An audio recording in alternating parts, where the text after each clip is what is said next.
अस्सलाम वालेकुम guys and welcome to my channel. आप देख रहे हैं रिशारीज रिव्यू और मैं आपकी खिदमत में हाज़िर हूँ इस हफ्ते उर्तुगुल का रिव्यू करने के लिए। इस हफ्ते की किस्तों में हमने ये देखा कि उर्तुगुल जो कबीले से बाहर है वो अभी तक जो है वो परेशान है और कंफ्यूज है, लेकिन इब्न अरबी जो हैं वो आते हैं और उसको जो है वो इस्लामी लिबास जिसके ऊपर आयात लिखी हुई हैं वो लिबास जो है उसको देते हैं और उसको पहनाते हैं दूसरे बहुत सारे बुज़ुर्गों की मौजूदगी में। और वो कहते हैं कि ये लिबास जो है तुमने कभी उतारना नहीं। अब मुझे ये नहीं पता, मैं आलम नहीं हूँ, क्या हम ऐसा लिबास जिसके ऊपर आयात लिखी हुई हों, क्या हम ऐसा लिबास पहन सकते हैं, उनको हमेशा हम अपने ऊपर हमेशा साथ रख सकते हैं, क्योंकि बाज़ दफ़ा हम बावजू नहीं भी होते। लेकिन ये चीज़ मुझे समझ नहीं आई और ना ही इसमें मैं पढ़ना चाहता हूँ। उर्तुगुल जो है वह वहाँ से जो है वापस आता है और वो मुतमईन है और वो खुश है और उसे अब पता है कि उसने अपना मकसद जो है वो किस तरह से हासिल करना है। और कबीले में हम ये देखते हैं कि तूतकीन जो है उसकी माँ सुतेली माँ आयतुल खातून जो है उसे ये कहती है कि तुम्हारी जो है वो कज़न तुम्हारे उसकी भतीजी जो है उसके भाई की बेटी यानी कि उसके मामू की बेटी जो है वो आ रही है और तुम जाओ और उसको लेके आओ, क्योंकि वो पास ही जो है कारवां सराय वहाँ में ठहरी हुई है। तूतकीन जो है वो उसको वहाँ पे लेने के लिए जाता है, लेकिन उसके साथ ही उसी कारवां सराय में ठहरा हुआ है आर्तकुश वज़ीर जो कि सुल्तान का एलची है और वो एक ख़ास पैगाम जो है वो उर्तुगुल तक पहुँचाने के लिए आया है। नुआयान जो है वो हमज़ा अपने और सिपाही और अब्दुर्रहमान जो है उनको भेजता है कि वो वज़ीर को जो है वो मार के आएँ, और वो वहाँ पे पहुँचते हैं उसको मारने के लिए, उसको अगवा करने के लिए। लेकिन इसी दौरान जो है तूतकीन जो है वो पहुँच जाता है और वो बहुत बहादुरी से उनका मुकाबला करता है और अपनी जो उसके मामूज़ाद है उसको और वज़ीर को जो है बाहिफाजत जो है वो कबीले में ले आता है। इस बात का नुआयान को बहुत ज़्यादा गुस्सा आता है और वो अब्दुर्रहमान और हमज़ा जो है उसको खरी खरी सुनाता है और उनको कहता है कि अब तुम लोग मेरे काम के नहीं हो, मैं तुम्हें जो है वो मार ही दूँ तो बेहतर है। लेकिन यहाँ पे अब्दुर्रहमान जो ऑब्वियसली उर्तुगुल का जासूस है वहाँ पर वो अपनी बातों से नुआयान को जो है वो कंफ्यूज कर देता है और उसको मुतमईन कर देता है।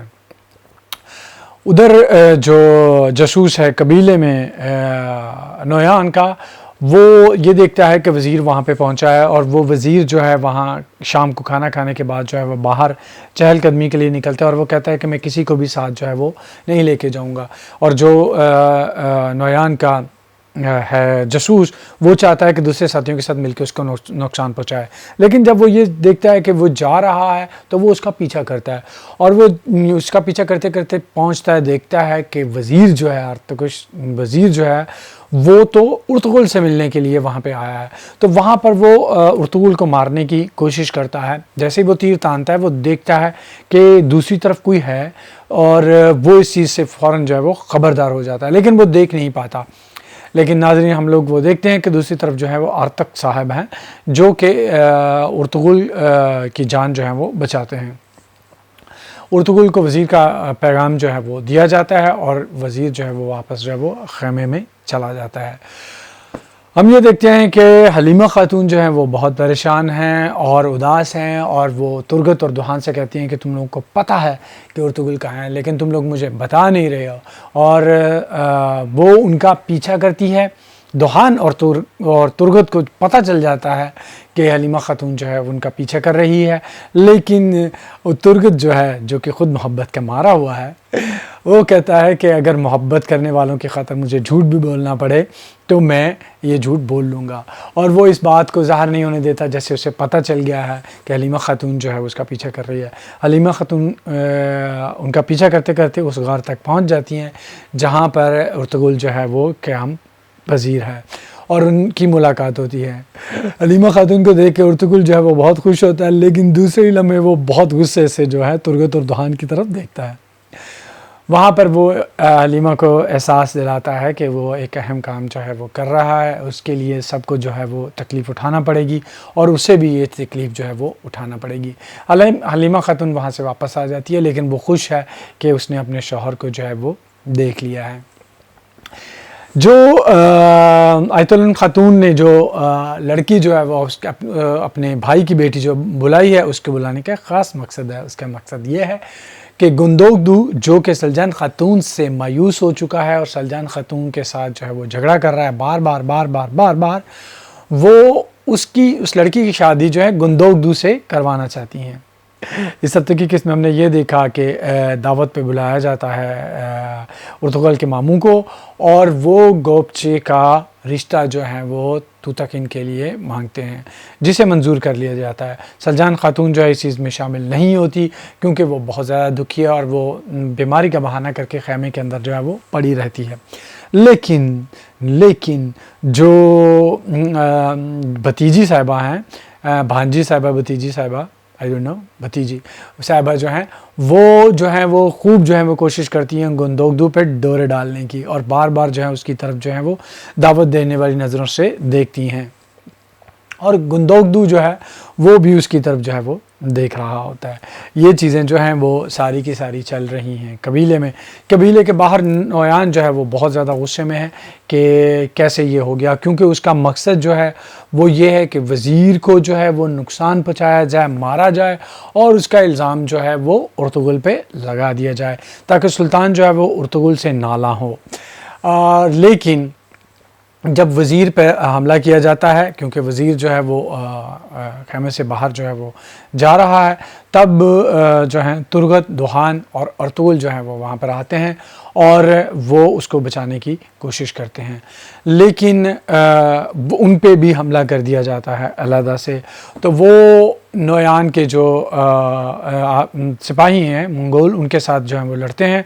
दूसरी तरफ जो हैं वो अब्दुर्रहमान और जो है हमज़ा, वो ताक़ुब करके जो है वज़ीर को जो है वो पकड़ लेते हैं और उसको उन्होंने अब वो लेकर जाना है उनके पास, नोयान के पास। जो फ़ौजी मारे जाते हैं, वो जब उर्तुगल वहाँ पे पहुँचता है तो उसको देख के कहते हैं कि काई कबीले वाले गद्दार हैं, तुम गद्दार हो, और नोयान का मकसद यही था। ये ख़बर जो है वो सुल्तान तक पहुँचती है, और सादतीन कुबेक जो एक और वज़ीर है, वो जो है वो पहले ही उर्तुगल के ख़िलाफ़ है, तो वो ये चीज़ जो है वो सुल्तान के कान में ये बात डालता है कि हाँ, काई वाले गद्दार हैं, और वो उर्तुगल जो है उसका मकसद जो है वज़ीर को मारना था, और उसने वज़ीर को मार दिया है। इस दौरान होता यह है कि जब उर्तुगल हमला करता है मंगोल फ़ौजियों पे, तो उनका जो गंजा वाला जो सरदार होता है वो ज़ख्मी हो जाता है और वो भाग निकलता है, लेकिन भागते भागते जो वो गिरता है और वो मिलता है इब्न अरबी को, और इब्न अरबी जो है उसका बहुत ज़्यादा ख्याल रखते हैं, और वो इस चीज़ से मेरा ख़्याल है वो मुतासर होगा। इस किस्त में हमने, इस हफ़्ते में हमने यही देखा। अब अगले वेडनेसडे को जब उर्तुगल दोबारा से दिखाया जाएगा तो देखते हैं कि इसकी किस तरफ जो है पेशरफ्त जो है वो होती है। और अहम बात जो मैं आपसे इस ड्रामे के बारे में कहना चाहता हूँ, क्योंकि हर दफ़ा जब मैं ये ड्रामा देखता हूँ तो कोई ना कोई ऐसी चीज़, कोई ऐसी बात जो है वो मेरे जहन में आती है कि हमारे जितने भी ड्रामास चलते हैं, चाहे वो इंडिया पे हों, चाहे इंडियन चैनल्स पे हों, या चाहे पाकिस्तानी चैनल्स पे हों, उनमें एक चीज़ जो है वो बहुत ज़्यादा दिखाई जा रही है आजकल, वो है नमूद नुमाइश। बहुत ज़्यादा नुमाइश जो है वो की जाती है, चाहे वो ख़ूबसूरती हो, चाहे वो घर हों, चाहे ज़ेवरात हों, चाहे कपड़े हों। ख़ास तौर पे जो हैं वो क्योंकि ये ड्रामास जो हैं वो ख़ास तौर पे अभी जो ड्रामास चल रहे हैं पाकिस्तानी ड्रामास, वो औरतों के लिए बनाए जाते हैं, तो उनका इस चीज़ का ख्याल रखते हैं कि वो सारे वो लवाज़मात हों जो ख़वातीन को पसंद होते हैं। हीरोइन ने कपड़े बस कैसे पहने, और हर ड्रामे में 4-5 शादियाँ तो होती हैं, तो शादी का जोड़ा कैसा था, ज़ेवरात जो हैं वो कैसे पहने हैं, तो लोगों का सारी की सारी जो है वो दिलचस्पी जो है वो इस चीज़ पे रहती है कि उसने कैसे ज़ेवर पहने, उसने कैसे कपड़े पहने। लेकिन इस ड्रामे में बावजूद इसके कि इसमें भी जो हैं वो घरेलू सियासत है, जैसे सलजान है, आयतुल खातून है, हलीमा है, गोपचे है, इन सब की घरेलू सियासत भी चल रही है कबीले में, लेकिन इस ड्रामे में उस तरह की नेगेटिविटी जो है वो नहीं है जो हमारे ड्रामों में दिखाई जाती है, और कोई भी किसी किस्म की नमूदो नुमाइश नहीं है जो आपके दिल में ये चीज़ पैदा करे कि यार मेरे पास ये हो, या हाँ मैक्सिमम आप ये सोच सकते हो कि यार ये उर्तुगुल के पास जो घोड़ा है ऐसा घोड़ा मुझे चाहिए। तो आपके दिल में जो नमूद नुमाइश वाली बातें हैं वो चीज़ें नहीं आती, वो बातें नहीं आती। तो ये ड्रामा मुझे इसलिए भी बहुत ज़्यादा जो है वो पसंद है। आप लोगों के किरदार देखते हो, इस चीज़ जो इस ड्रामे में फ़ोकस किया गया है, मेन चीज़ जो है लोगों के किरदारों पे फोकस किया गया है कि वो कैसे हैं, अच्छे इंसान हैं, बुरे इंसान हैं। इस चीज़ पे बिल्कुल फोकस नहीं है कि उन्होंने पहना हुआ क्या है। हमारे ड्रामों में ये चीज़ बहुत ज़्यादा जो है वो दिखाई जाती है। ख़ास तौर पे इतने बड़े बड़े घर जो हैं, वो 5-7 घर हैं बड़े बड़े जहाँ पर शूटिंग की जाती है, और वो बहुत बड़े बड़े घर देखकर मिडिल क्लास लोग जो हैं वो अंदर ख़त्म हो जाते हैं। इस चीज़ पे एक बहुत ही बेहतरीन जो है वो ड्रामा मैं आपको रिकमेंड करना चाहूँगा, अगर आप देखना चाहो तो वो है हमारे बहुत ही अच्छे राइटर इशफाक अहमद का। वो है फ़हमीदा की कहानी उस्तानी राहत की ज़ुबानी। ये आप यूट्यूब पे तलाश कर सकते हो, देख सकते हो। जिसको भी अच्छा ड्रामा देखने का शौक़ है वो इस ड्रामे को देखो। ये ड्रामा बहुत ही बेहतरीन है। आज से इतने साल पहले इशफाक अहमद साहब ने ये ड्रामा लिखा कि किस तरह नमूद नुमाइश जो है वो जिन लोगों के पास ये सारी चीज़ें नहीं होती उन्हें अंदर ही अंदर कैसे ये चीज़ मार रही होती है, और ये बहुत ही खूबसूरती से इस ड्रामे में जो है वो चीज़ दिखाई गई है। अब वो ड्रामा देखोगे तो आप अश कर उठोगे इशफाक अहमद साहब के लिखने पे और उनके पॉइंट ऑफ व्यू पे और उनकी उस नज़र पे जो उस वक्त भी ये चीज़ जो है वो देख रही थी। तो मेरी रिकमेंडेशन जो है, मैं आपको ये चाहूँगा कि अगर आप अच्छा ड्रामा देखना चाहते हो और ख़ास तौर पर ये नमूद नुमाइश के ख़िलाफ़ देखना चाहते हो तो ये जो है वो ड्रामा देखो। और मैं इसके साथ आपसे इजाज़त चाहूँगा। अगले हफ्ते जो है मैं उर्तुगुल के रिव्यू के साथ फिर से दोबारा पेश होऊंगा। मैं वाहद बंदा हूँ पाकिस्तान में जो उर्तुगुल का रिव्यू कर रहा है, कोई भी नहीं कर रहा। तो मेरे चैनल को सब्सक्राइब कीजिए। जो लोग भी उर्तुगुल देखते हैं उन सबको चाहिए कि मेरे चैनल को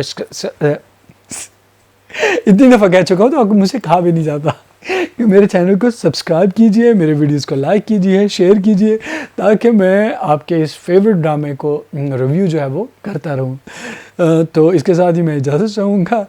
सी you in my next video. Take care. Allah हाफ़िज़।